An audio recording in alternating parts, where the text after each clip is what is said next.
business model for success for production agriculture's next generation. We're talking about what it might take to succeed in a very skinny agricultural economy moving forward. And I've got a guy here that might be the template in this special episode of XtremeAg's Cutting the Curve. Welcome to XtremeAg's Cutting the Curve podcast, where real farmers share real insights and real results to help you improve your farming operation. And now, here's your host, Damian Mason. Hey there, welcome to another fantastic episode of XtremeAg's Cutting the Curve. I've got a neat one for you today. I know you love to dial into stuff where we talk about getting another bushel of corn out of every field and how to maximize fertility inputs and all that kind of stuff, which is great. And we do a lot of agronomy here at XtremeAg, but also in 2026, we want to make sure that we're giving you the information you can use for intelligence or for inspiration on how to keep your farming operation solvent. And I've got a guy here that's named Derek Skogsberg. He is a South Dakota native, South Dakota State University agronomy graduate, worked in agriculture for one of the biggest ag companies on the world, Cargill, and then took a little departure away from ag. He owns his own business, and he lives in Texas, but he farms in South Dakota. So this is the example that maybe your kids, maybe your grandkids should look at doing. Going away, having a business, and still having a handle on the farm from afar, and what it takes to make that happen. So I gave the quick and dirty there. You're farming, and you're going to be putting in your fourth crop in 2026. You were raised around it. It's not all foreign to you. So go ahead and give us a little backstory on that. Yeah. Well, I'm from Elk Point, South Dakota. I grew up, like anybody in rural, America, working, long hours on the farm. I mean, it was a busy childhood. Learned so much about production agriculture. But remember, this is back in the late 80s and early 90s. And to say things have changed a little bit is an understatement. So for me, it was very familiar territory to go back into production ag, do the things that I, generally knew how to do with technology and equipment that is quite different today. Yeah, I should point out, if you're wondering when I said next generation, Derek's 52 years old. We're recording this at Christmas time of 2025. So the point is, it's not like he went away for a year or two and came back. He went away for a lot of years. But again, worked in ag for Cargill and then also worked in running his own business. So the way it came about, there's a lot of pride, I can tell. You sent me a few paragraphs here about the pride. Yeah. The folks that started this thing, Norwegians, came over in 1881, landed in South Dakota. That's right.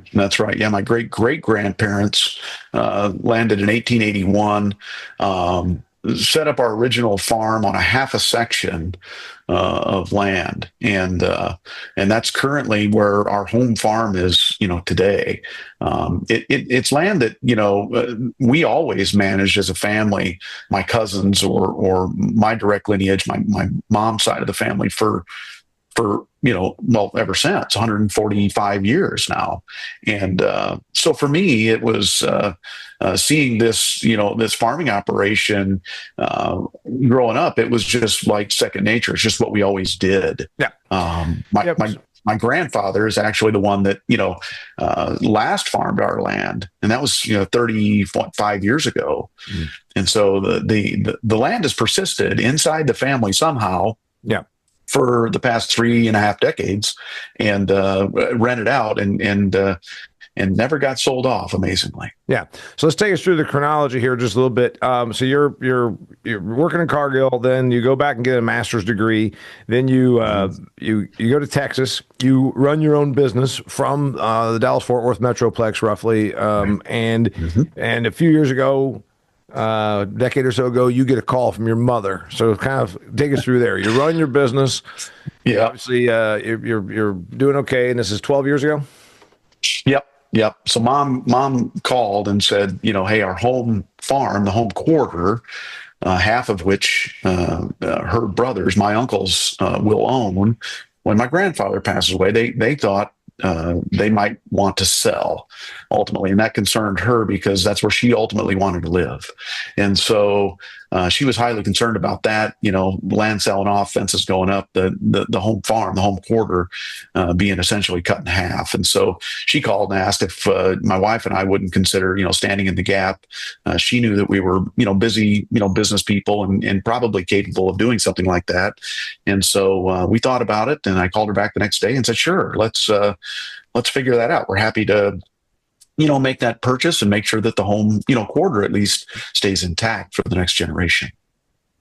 So you bought farm ground starting for the first time 12 years ago, 2013. Yeah. Yeah, November of 2015, I bought my first farm, and that was outside of the home quarter. And the thought was, hey, let's just round out, our portfolio with some land investment. It's a counter cyclical investment relative to stocks, bonds, mutual funds, things like that. So we just thought it would be a good, wholesome holding. Right. So we started to acquire, one farm after another. And of course, this is the thing that gets a lot of people that are in production agriculture kind of pissy. Okay, here's this guy from Texas who's coming in here and buying this farm ground and making it so that I can't buy it. But you're from there. And you're a bit like me in this situation.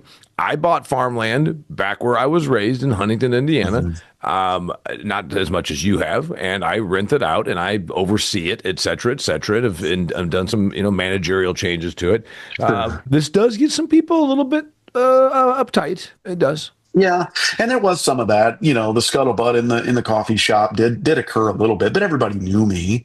They knew the guys that would farm my land. I mean, they still farm there. My godfather, his oldest son, is one of my very best friends.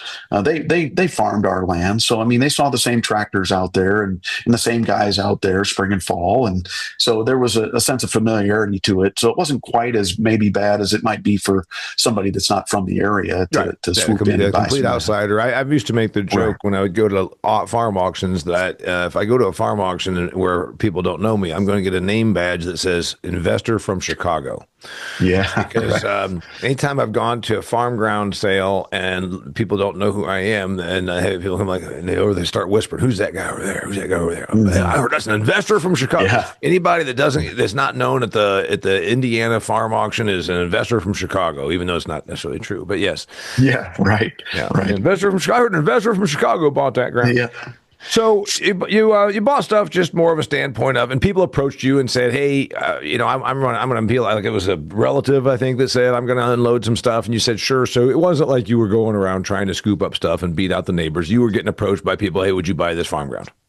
That's right, and really, honestly, when the word got out inside the family, boy, there was a lot of hands out. We got a large family and extended family, and there was a lot of hands out saying, "Hey, what about me? Would you buy mine out? Would you consider, mine?" And so I got a lot of that as well. Yep. But we were able to ultimately do. My cousin ended up approaching me, I would say 3 years ago, and his original half section that my great grandparents immigrated to drifted down through the family and cascaded to him. Mm-hmm. So 3 years ago, I entered into an agreement to acquire that as well, and that essentially put our home operation, farming operation, back together, which at one time was about 500 acres. And so we have those two, the home quarter, and then that half section that comprises what was our whole farm. All right, so the total right now, moving in 2026, you own farm ground is how much? Right around 500 acres total that we own. Yep. Okay. Yep. And you now decided a few years ago, all right, I'm going to farm this. And it was because your operator was going to be hanging it up. Yeah, I mean, my brother approached me about farming this land. He'd seen me acquire, a fair bit over, the last 10, 15 years. And so he thought, well, maybe this would work for him too. And so he decided he wanted to try farming the land. And I hadn't really given it that much thought. I was just really a land investor. But I did a number of, I'm a business guy, did a number of pro formas. I even did a bunch of sensitivity analysis against my numbers to see how confident I actually was in my own numbers. And I got to a point where I was fairly comfortable with the idea. I was, again, familiar with the idea of production ag and the intrigue of it all, and keeping the family farm together was just something I thought made a lot of sense. Not necessarily a get rich quick scheme by any stretch, but something I looked at and said, could I hold this together? Could I make this work? Not just for me to make a living out of, but can I hold it together and create an opportunity ultimately for our children? Mm-hmm. That was really my sense of it all. Mm-hmm. And so I figured that, yes, after doing a number of really pro forma financials and sensitivity analysis, I just decided, yeah, that's something I can do. Mm-hmm. I can make this thing work. And so I decided to go in on farming the land. My brother owned a little bit of land as well. And we just kind of combined his with mine, and he farmed his and I farmed mine. And I bought some rolling stock, tractors, augers, all the things. And we started farming it. Yeah. And that's kind of how it started. So, their person's listening to this saying, well, that's all neat, but he's got these other businesses that make enough money. He's not really trying to make money on this. He's trying to just create a tax loss. I do hear that a lot from the people in agriculture. There's this idea among a lot of folks that think that somehow losing money on a farm means that the government like drops $1 million in your lap. And I'm like, no, you realize if I lose something over here, it might really be a loss. Like maybe it's not necessarily good. I mean, you do get some deductive advantage on acquisitions and some depreciation advantage, but I dispel a lot of times this idea. Oh, well, the reason you own these farms is so you can write it off. I said, what's that mean? It's really got to be more of an asset that I want to be appreciating in value, that also I want to make some money off of. Yeah. And from my perspective, it was all about figuring out a way to convey this land to the next generation. I don't really care how I go about getting it there. There's a myriad of ways that any entrepreneurial mind can go about, accomplishing the task at hand. It's about figuring out the challenges that exist today, adapting and overcoming those challenges, and getting the land, ultimately achieving your goal, which for me is all about getting land to the next generation. So the point is, that's the way I approach it. Derek, you're not losing millions of dollars on this and washing it against these businesses that you operate separately. You do ultimately want this farming operation to be financially solvent as a standalone business. Yeah, and recognize there's a gigantic capex to swallow at the outset. Of course there is. You need a tractor. You need I drilled 2 irrigation wells. I put up 3 center pivots. I put in miles of tile. Drain tile. Yeah. I did all of the things. Why? To set the operation up to succeed in the future. I mean, that's really what I did. Yeah. This is a business. I mean, I own 3 other companies. This is a business really no different than any of the others. It's a P&L and it's a balance sheet. And there's a cyclical nature to this business, of course, that's a little different than my other companies that are much more annuitized. But this is a business, unlike and it's just like all my others. And it's got a seasonal component to it in terms of the workload. It's got a seasonal component in terms of generally when the outflow of cash goes out and when the inflow of cash comes in. Although we're better at that now with our marketing, et cetera. You just said something that a lot of farm people believe that they work in a business that is completely unlike anything else. Oh, there's nothing other business like it in the world. And I'm like, I think that's not accurate. And well, it is. I mean, there is a top line revenue, there's a cost of goods sold, and there's net income or net loss. That's it. I mean, and that's that general algorithm works across a multitude, of businesses, not just ag, but any business really. But you just got to have a familiarity with, what that business structure is and how it flows, how it functions. And so that's what it's all been about. In the early years of any business, man, you're just in survival mode. Mm-hmm. You are just absolutely trying to keep your head above water. And it's really difficult because the capital requirements for a production ag operation are intense. and overwhelming. They really are. Yeah. So managing, your finances is critical in the early years. And that's not to say it's not later on in the out years. It is, but it is almost overwhelming in the early years. Mm-hmm. I want to get into then the transition to being the operator was like, from being just, hey, I bought this because my godfather and his son, farm it, whatever. Now I'm going to be the operator. I'm getting into that. Hey, farmers, I want you to imagine knowing your soil as well as you know your fields. With Earth Optics, you get the most precise soil insights in the industry. Clear, accurate data on fertility, biology, and compaction. No more guessing.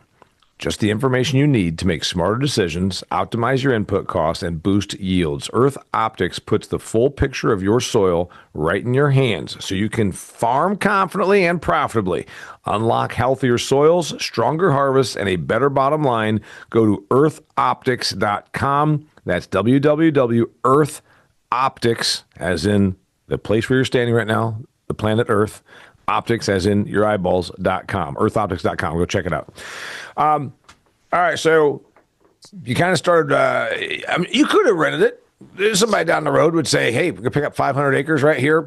I'll rent it. Mm-hmm. Why was the decision to farm it? Because you said you want to preserve it. You could still rent it out and preserve it for, and still it could be the Skogsberg farm. Why farm it? Mm-hmm. Well, we named the company Legacy Land Company. The idea was to bring it back into production, and not just, rent it out, although you could have done that. You're right. My brother approached me about farming it. It was kind of his idea. He lives in the area. And, with him on site, it made a lot of sense to me to go ahead and, start the production up again and bring this thing back to life. And the mystery of what, could be kind of consumed me a little bit. I'll be honest. I mean, it was the intrigue of bringing our old farm back to life again was interesting. It was challenging. It was fun. And it was nostalgic in a sense.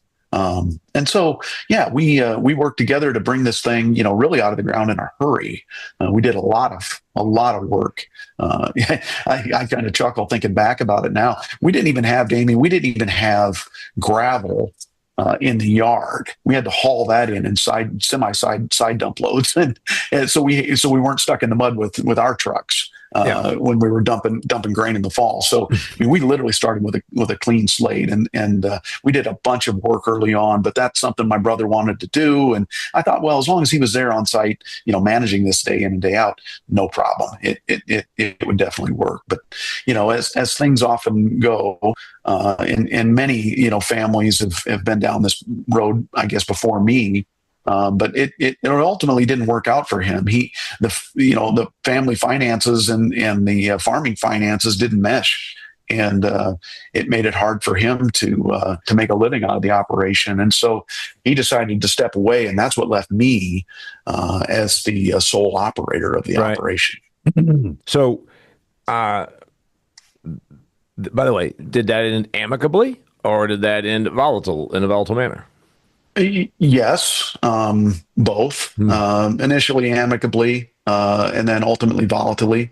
It's just the nature of the business as I found out. I mean, I'm kind of being it's a little bit of the tail wagging the tiger here a little bit, because I didn't know exactly what to expect going in, but the family dynamic adds a layer of volatility to it for sure, because there's certainly money, but there's family ties there as well, and it just complicates things.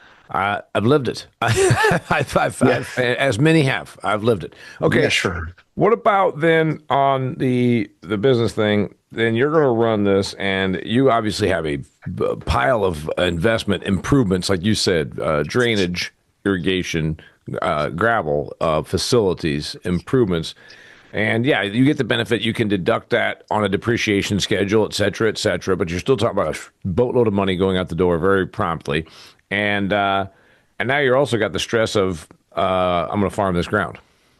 Yeah, Technology is, when I used to farm years ago, 30 years ago when I last did it, I farmed with a John Deere tractor with a John Deere 7000 planter. If you're familiar with those old ground driven rigs with the sprockets that move around to set your population, and a Dickie John monitor that did the flashing across the 12 rows. Okay. The little lights that flash. Okay. That's the last time I planted. So big changes from the equipment you last ran 30 plus years ago. It'd be the same story for me. It'd be the exact same story for me. I'd say, yeah, I ran this equipment back in 1989. About 88. Like last time, when I graduated from high school, 88. That's about the last time I ran equipment. Things have changed a little bit in the last pushing 40 years now. So it was overwhelming, but it's also makes it a little easier, doesn't it? Once you get to know how to do it. I tell you, it was a big learning curve. Farming land I hadn't farmed before, with equipment I hadn't run before, that runs on software I'd never seen before. So mostly year one was a comedy of errors. We did most everything twice that first year.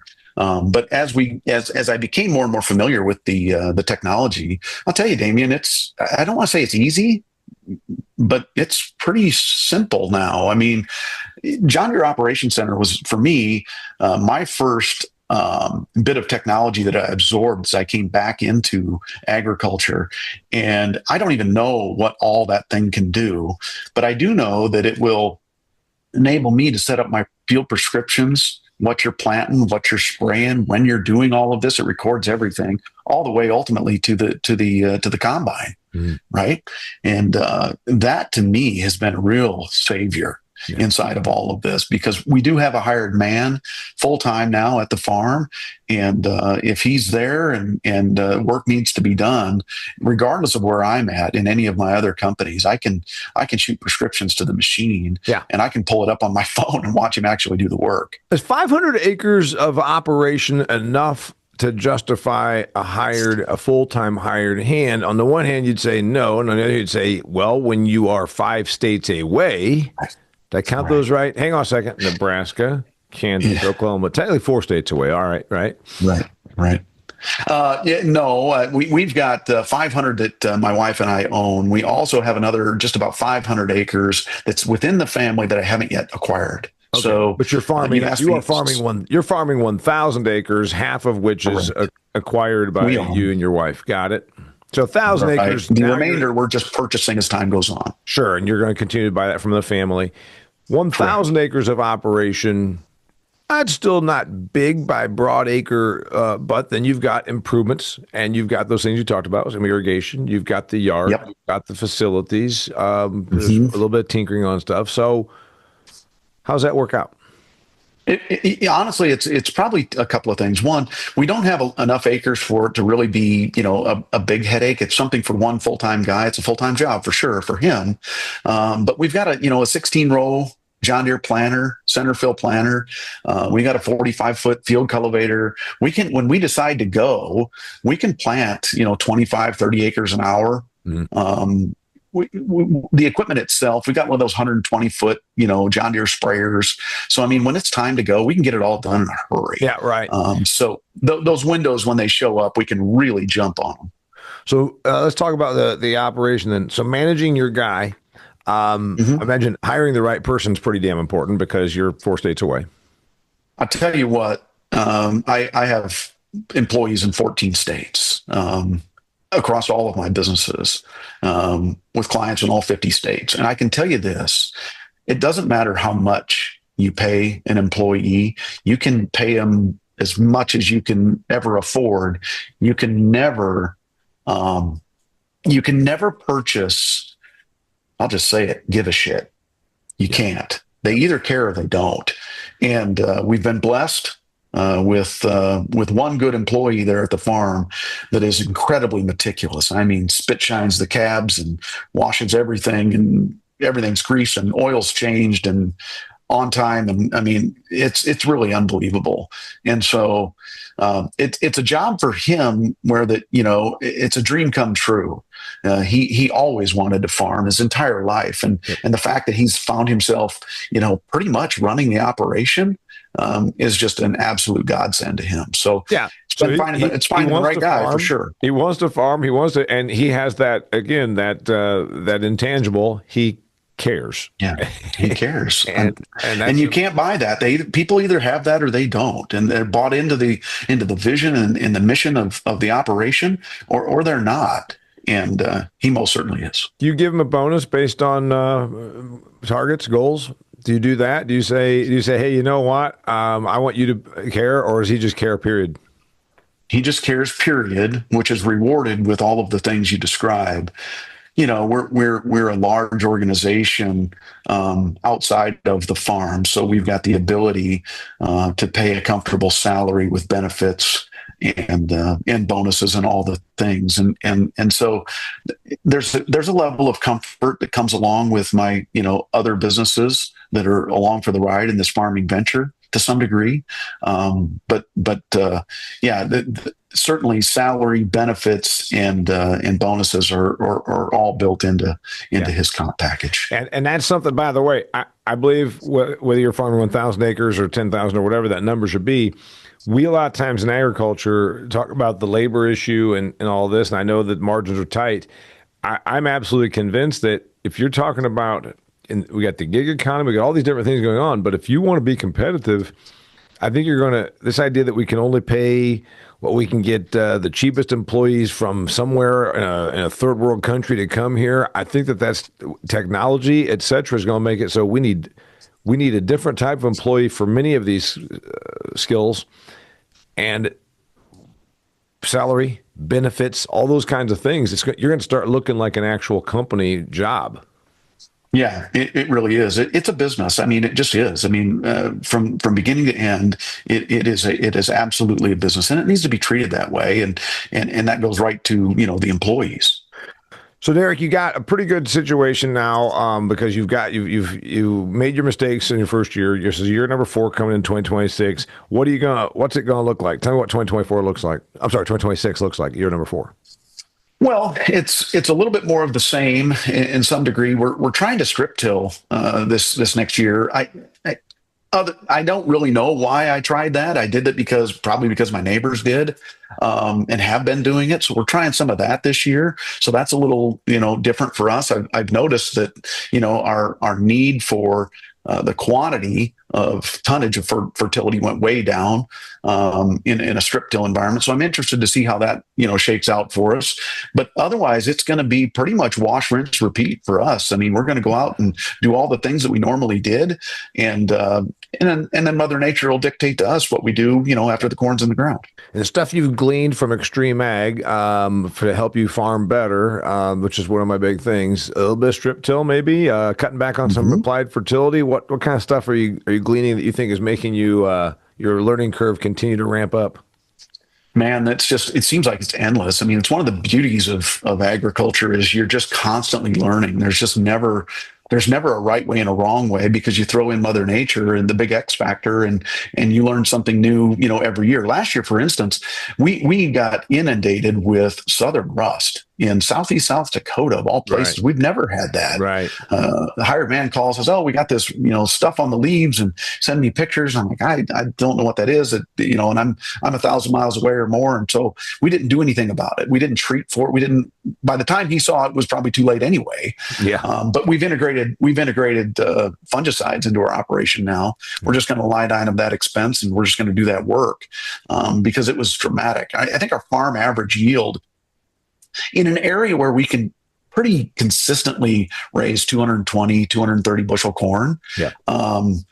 We averaged last year about 192, I think he said. Yeah. So it really hurt us last year. Yeah, you got banged on some yield penalty for sure, and it probably wasn't rust. And this is not the first. Remember, I sit on these calls a lot when doing these recordings, and you're not the first person that said, "What the hell is Southern rust doing up here?"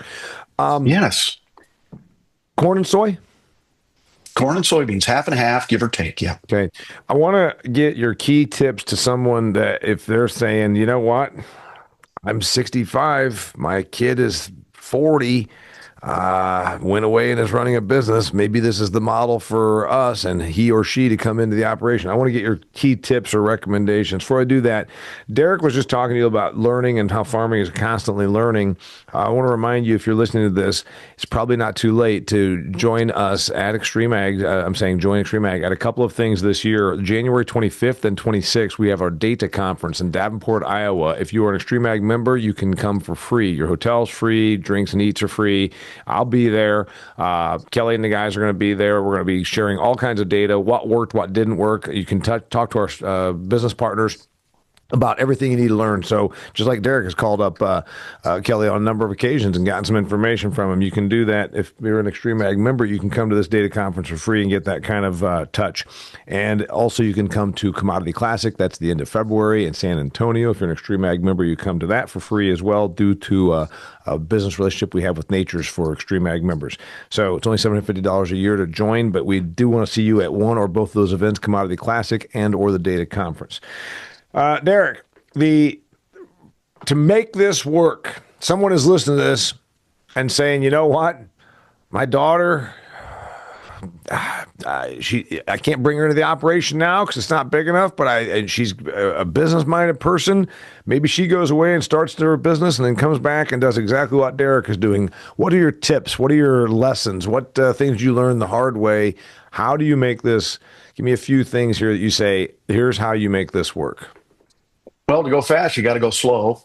I think that's the first thing.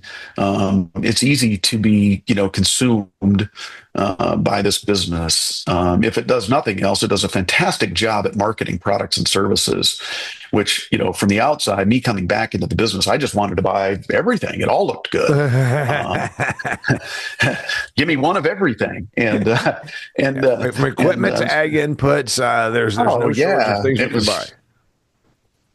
So yeah, I would, that would certainly be, my first, suggestion is to slow down, and then really it's diving into the numbers. I mentioned at the outset that I ran, pro forma financials with sensitivity analysis to understand the business. I knew nothing about how the business operates on a P&L.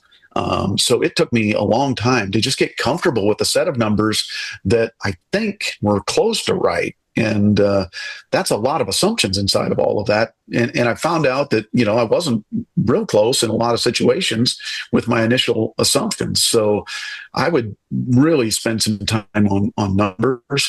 And then really it's kind of that Stephen Covey thing, begin with the end in mind. You have to know where you're going. What is the goal? What is the outcome? For me, it was very succinct, very simple. I just wanted to get the land to the next generation.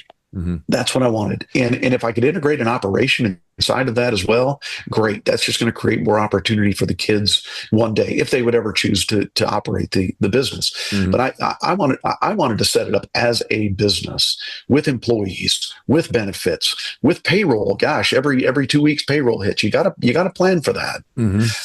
The seasonality, like you'd said, of cash flow, money in, money out. When does it come in? When does it go out? And how do I plan accordingly? Those are things that you can build a business around, and I've done that. And sometimes successfully, other times not so much. But adapt and overcome is maybe the final bit of advice I would give somebody. Is the only people that fail are the ones that don't try. So just keep shooting, keep lobbing that basketball at the goal. Yeah. It will go in. And it won't. You'll miss a lot, but that's okay. That's how you learn. Failure is the biggest blessing inside of all of my, tribulations in life and in businesses has been my willingness to fail. You've got to be willing to fail. You got to be able to face that stuff and say, yeah, that was really stupid. And be, have some levity about it. Laugh at yourself. Understand that you're not going to make all the right decisions all the time, and don't hold yourself to that standard. I think this is another one that I heard a little bit of reference to it when you talked about the brother, the relationship, et cetera. There's been these situations where the kid with some business and some cash from another business comes back to the farm and is viewed by some as, oh, this is a great way to prop us up so we can just continue to have our lifestyle. And you've said repeatedly, business. Make sure, yes, we'll do the capital expenditure, but we're not. In other words, this isn't just. My daughter makes a whole bunch of money, so I'm going to take $1 million of her capital so I can put it in here and I can just keep playing. I didn't hear that at all, and I have seen similar situations to what I just described. Yeah, no, it's a bona fide business. It needs to be treated that way. I mean, if it's got any chance, remember the name of the company is Legacy Land Company. Legacy. I mean, that's really the goal here. And with that in mind, I mean, it is absolutely a business. The only way you're going to achieve that end goal of legacy is to treat it as a business between now and then. I like it.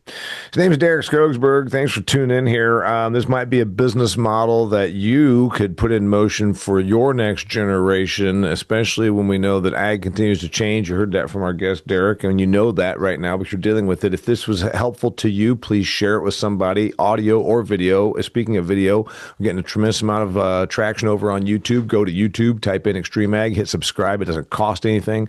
So please share this with somebody that can benefit from it. You know, at XtremeAg.farm, we got an entire library of helpful information. Videos the guys shoot out in the field explaining agronomics or practices or equipment, and then hundreds of episodes just like this, plus there's our webinars.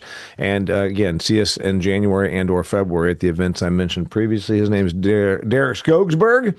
My name is Damian Mason. Thank you for tuning in. Thanks for being here, my friend.